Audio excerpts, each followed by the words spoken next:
এখনকার যারা কোচিং করছেন বিভিন্ন ক্লাবে, তাদের মধ্যে কাউকে রঘুনন্দী খুঁজে পান? বাবা বলছে যে যারা এখন কোচিং করছে তাদের মধ্যে একজন কোচ এখন যেই মুহূর্তে খুব ভালো কোচিং করছে রঞ্জন ভট্টাচার্য।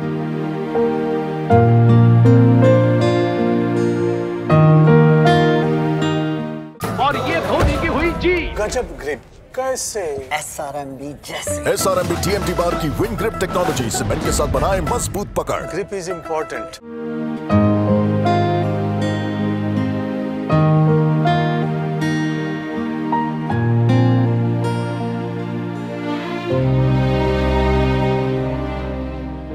ময়দানটা তিনি হাতের তালুর মতন চিনতেন। বাংলার ফুটবলার তুলে আনার ক্ষেত্রে তিনিই ছিলেন জহুরি। অসুস্থতার পর এখন আর মাঠে যেতে পারেন না সেভাবে।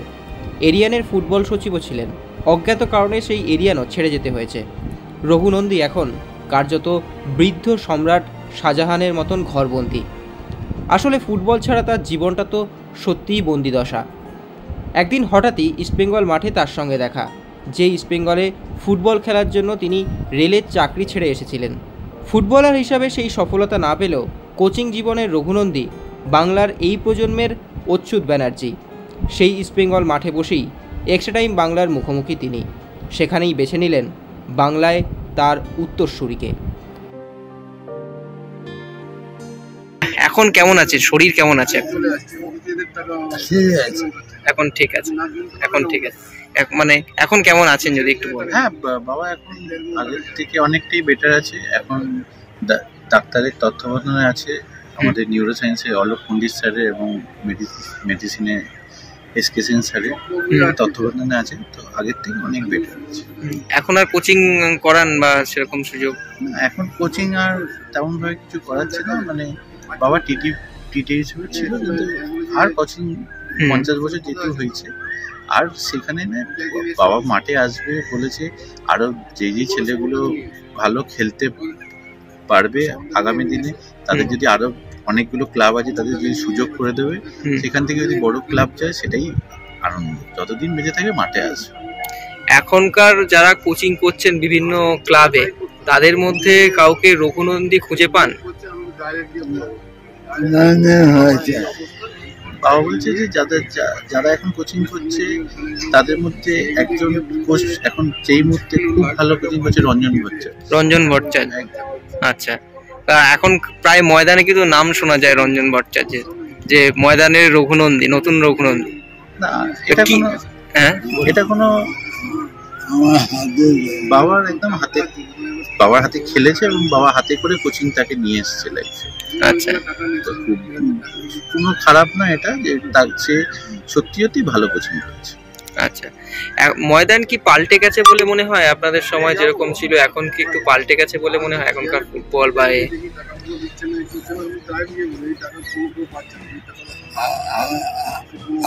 ময়দান নেই? আগের মতন আর ময়দান নেই। আগে বাবাদের সময় যে মানে লিগ যে একটা যে জ্যামারাস ছিল ব্যাপারটা, এখন আর সেই জিনিসটা একদমই ঝোলো হয়ে গেছে।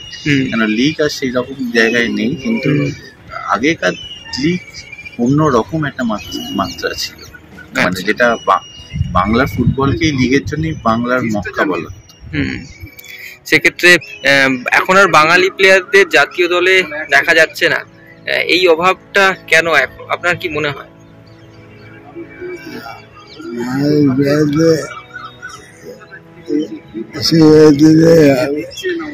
বলছি বাঙালিদেরকে একটু সুযোগ যদি দেয় কেউ, নিশ্চয়ই তারা প্রমাণ করে দেবে।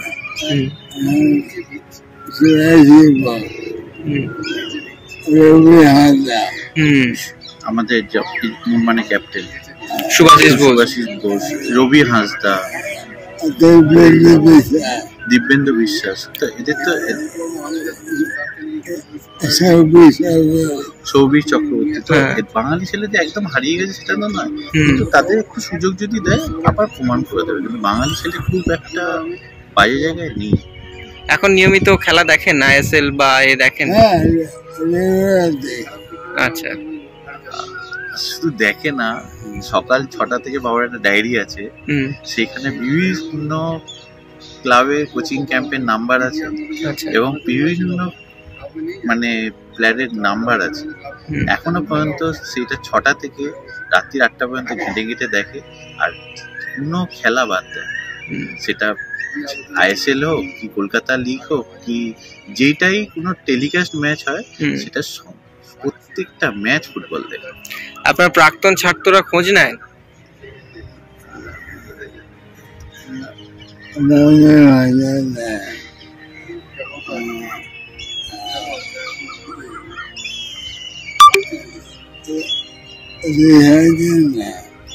দু একজন দু একজন নেয়। আর রঞ্জনদা নেয়। আচ্ছা রঞ্জনদা নেয়, খোঁজ নেয়, মানে ফোন করে জিজ্ঞেস করে বাবা কেমন আছে। প্রশান্তদাও নেয়, প্রশান্ত চক্রবর্তী নেয়, প্রশান্ত চক্রবর্তী ফোন করে। একটা লাইসেন্স কোচ আছে সুমনদা, সেও নেয়। সুমনদা বারে বারে ফোন করে জিজ্ঞেস করে বাবা কেমন আছে। সুমন ঘোষাল লাইসেন্স কোচ, ও খোঁজ নেয় বাবার কেমন আছে, খোঁজ নেয়। এই কটা যারা এখন কোচিং লাইটের মধ্যে আছে তারা খোঁজ নেয়। extra time.